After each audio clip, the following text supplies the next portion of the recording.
ये work from home कर रहे हैं, एक दूसरे से बात नहीं कर रहे हैं लेकिन ये तो मजाक वाली बात है, लेकिन आपका पॉइंट बहुत सही है। कोटक के ब्लॉक में जो उन्होंने पैसा लगाया है, देखिए बहुत भर भर के पैसा डाला है, और पिछले कुछ दिनों से अगर आप देखें तो क्या गजब का पैसा भारतीय बाजारों में देखने को मिल रहा है। आपके आने से पहले हम लोग यही चर्चा कर रहे थे कि जो बड़े ब्लॉक्स हुए हैं क्या पैसा आया है। आज आरआईएल का राइट्स इश्यू भी बंद हो रहा है, इसके बारे में भी बताइए, आपका व्यू क्या है। उसके बाद आशीष से जानेंगे कि अडानी पावर की डीलिस्टिंग कैसी हो सकती है।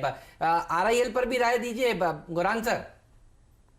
तो इतिहास रचने का अपने आप में ही रिलायंस इंडस्ट्रीज में एक अलग तरीका और नजरिया है इनका, और बहुत ही सकारात्मक रूप से अलग अलग कारोबार में अलग अलग रणनीति ला करके, खास करके जो नए पीढ़ी के कारोबार हैं, जियो हुआ, डिजिटल हुआ, रिटेल हुआ, उसमें जिस तरीके से योगदान आ रहा है हेमंत।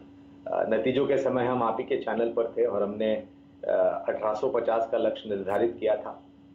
अब जिस तरीके से पिछले कुछ 1 या 1.5 महीने में करीबन 5 डील हुई है जियो को लेकर के, और हर एक डील पहली वाली डील से 10 या 12% प्रीमियम पे हुई है। तो जो वैल्यू अनलॉकिंग की हम बात कर रहे थे, वो ये आंकड़े दर्शाते हैं।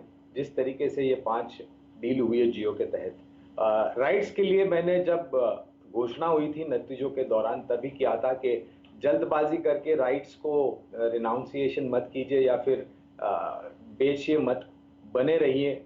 और हमें लग रहा है कि वैल्यू एडिशन और भी होगा। और बहुत ही बेहतरीन बात यह है राइट्स में कि आपको एक साथ पैसे नहीं देने, किश्तों में पैसे देने। पहली किश्त आज आपको भरनी होगी, आज लास्ट डे जैसे आप भी जिक्र कर रहे थे राइट्स को लेकर के। तो अगर आपको जल्दबाजी नहीं है तो राइट्स में भी आप बेशक निश्चिंत होकर के आप पैसे लगा सकते हैं। और अगर नई खरीदारी भी करनी है रिलायंस इंडस्ट्रीज में, तो उसकी भी कवायद हम करेंगे हेमंत। तो नई खरीदारी के लिए तैयार रहिएगा। और आज याद रखिएगा आखिरी दिन है राइट्स में, अगर आपने पैसे लगाने हैं तो जरूर उसका उपयोग करें। आज के मौके को आप इस्तेमाल कर सकते हैं। और स्टॉक ने हमने देखा है लगातार अच्छी खासी तेजी दिखाई है।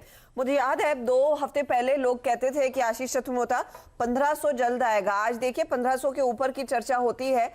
अब अगर किसी ने नया ट्रेड लेना है तो कौन सा कॉल खरीदना है बताइए। यहां से आगे किस तरह का होराइजन अब बढ़ता हुआ दिखाई दे रहा है, ओपन हो रहा है रिलायंस इंडस्ट्रीज के ट्रेडर्स के लिए। बिल्कुल अशरा, देखिए मेरे हिसाब से तो जब ये 1400 आया था तभी हमने इस बात पे कंसिस्टेंटली कहा कि 1400 के आसपास इस स्टॉक में एक जबरदस्त बेस बनेगा। और मेरे हिसाब से अब जो आपको एक कंसोलिडेशन के बाद ये मूव शुरू हुआ है, ये कम से कम मेरे हिसाब से 1700 तक आपको ये स्टॉक जाता हुआ देखने को मिलेगा। एक बहुत स्ट्रॉन्ग टेक्निकल सेटअप है, जबरदस्त बिल्डअप लॉन्ग पोजीशन का हमने इस स्टॉक में देखा है। और इस पूरे स्पेस में जिस तरह की डील्स हो रही है, वो मुझे लगता है कि इस पूरे स्पेस को कहीं ना कहीं एक बहुत इंटरेस्ट में रखेगा। और उसमें रिलायंस के साथ साथ हम देख रहे हैं जो भारतीय आइडिया में भी जिस तरह की एक अच्छी स्ट्रेंथ आपको देखने को मिल रही है, तो रिलायंस मेरे हिसाब से 1650-1700 के शॉर्ट टर्म टारगेट्स आपको देखने को नजर आ सकते हैं। जहां तक के ऑप्शन का सवाल है, मेरे हिसाब से 1550 की कॉल ऑप्शन इस समय पर इस स्टॉक के अंदर में लेनी चाहिए। उसका प्रीमियम मैं चेक करने की कोशिश कर रहा हूं, पर जो स्ट्राइक मुझे लगता है आपको देखना चाहिए वो होना चाहिए 1545 की। ये इस समय चल रही 47 रुपए के आसपास, इसको लॉन्ग करना चाहिए, 30 रुपए का स्टॉप लॉस लगाना चाहिए। मैं समझता हूं कम से कम 90 रुपए तक के टारगेट्स 1545 की इस कॉल ऑप्शन के अंदर में देखने को नजर आ सकते हैं।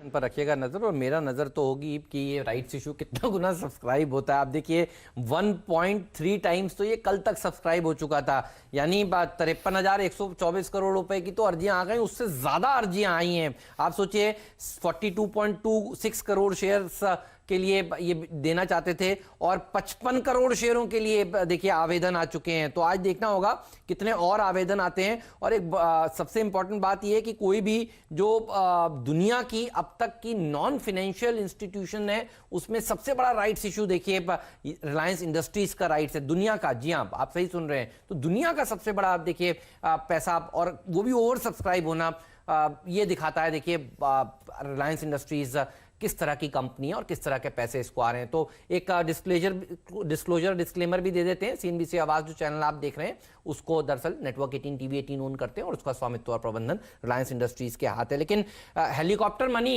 ये जो है ये देखिए भर भर के आ रहा है। आशीष हमारे साथ जुड़े हुए हैं जो आपको बताएंगे कोटक के ब्लॉक में लाइन लगाकर किस तरह से पैसे देखिए बांटे गए और क्या ब्लॉक वो आराम से एब्जॉर्ब हुआ है। आशीष बताइए।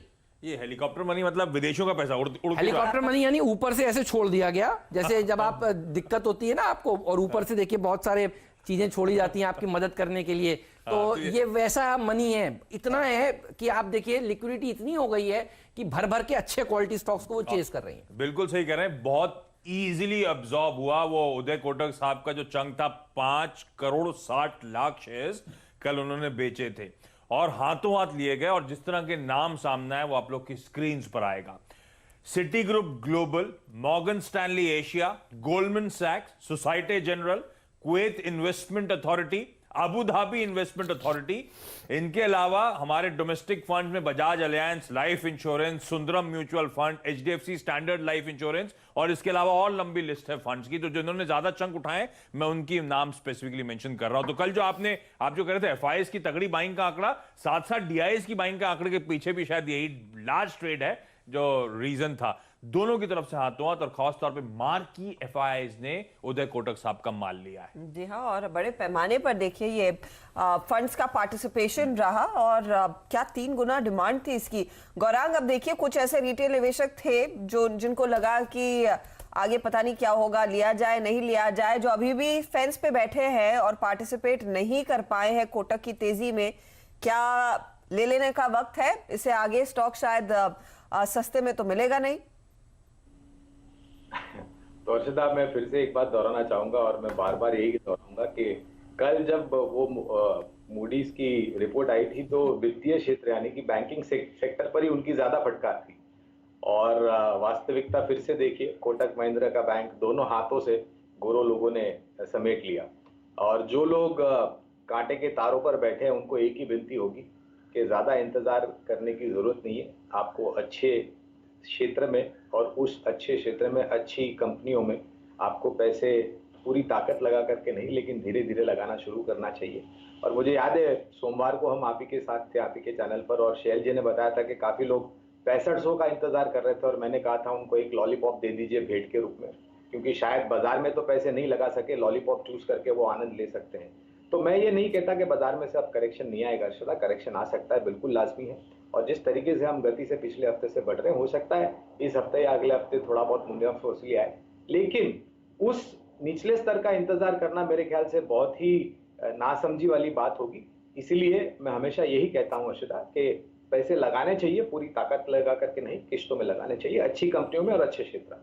सही बात है। तो देखिए एक तरफ पैसा भर भर कर रिलायंस के राइट्स इश्यू में आ रहा है, दूसरी तरफ आप देखिए कोटक का अपने जो डाइल्यूशन उनको करना था और ये वो करना नहीं चाहते थे, ये RBI के रेगुलेशन था देखिए, इसलिए उन्होंने किया, ध्यान रखिए। और इसीलिए हम ये कह रहे थे ओवरहैंग हटेगा तो ये स्टॉक भागेगा। कोटक महिंद्रा बैंक का स्टॉक दिखाइए डायरेक्टर साहब एक बार, इसको हमने कल निफ्टी का नवाब भी बनाया था और देखिए दिन के हाईएस्ट लेवल पर जाकर इस शेयर ने समाप्ति दी थी। आशीष जी बताइए अगला पड़ाव कोटक बैंक के लिए, और उसके बाद अडानी पावर की बात करेंगे। देखिए ये डीलिस्टिंग कराने जा रहे हैं और आज इंपॉर्टेंट बोर्ड बैठक है तो अडानी ग्रुप के स्टॉक्स भी फोकस में रहेंगे, लेकिन पहले बात कर लेते हैं कोटक बैंक की। बताइए आशीष जी। जी, तो जैसे हम थोड़ी देर पहले हेमंत बात कर रहे थे कि पूरा जो इंटरेस्ट है वो बैंकिंग फाइनेंशियल में आ चुका है, क्योंकि वहीं एक जबरदस्त शॉर्ट कवरिंग देखने को मिल रही है। और जिस स्टॉक ने लीड ली थी वो सबसे पहले कोटक बैंक की था, जहां पर पे एक स्ट्रॉन्ग ट्रिपल बॉटम का फॉर्मेशन बना और लास्ट 2 दिनों में हमने देखा कि किस तरह की एक जबरदस्त तेजी इस स्टॉक में आई है।